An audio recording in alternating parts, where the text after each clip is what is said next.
जनपद बागपत के थाना क्षेत्र छपरौली के गांव हलालपुर से एक हैरान कर देने वाला मामला सामने आया है, जहां गांव के ही एक दबंग युवक पर खेत में खड़ी फसल काटकर जमीन पर कब्जा करने का आरोप लगा है।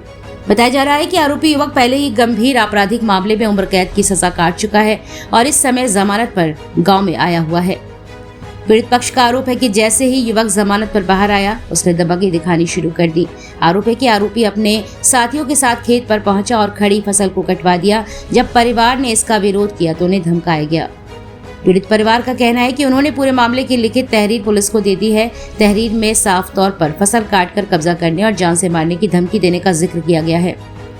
घटना के बाद गाँव में तनाव का माहौल बना हुआ है। ग्रामीणों में भी इस घटना को लेकर चर्चा तेज है, लेकिन आरोपी आपराधिक इतिहास के कारण लोग खुलकर सामने आने से बच रहे हैं।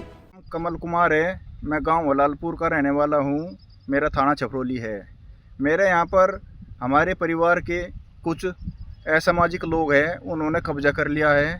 उन्हें आजीवन कारावास मिली हुई है और वे बेल पर आए हुए हैं।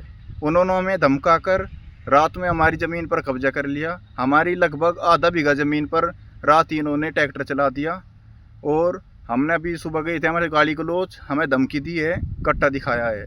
लगभग माफिया, भूमाफिया है ये लोग। इन्होंने लगभग 4 या 5 बीघे ज़मीन पर वैसे भी कब्जा किया हुआ है।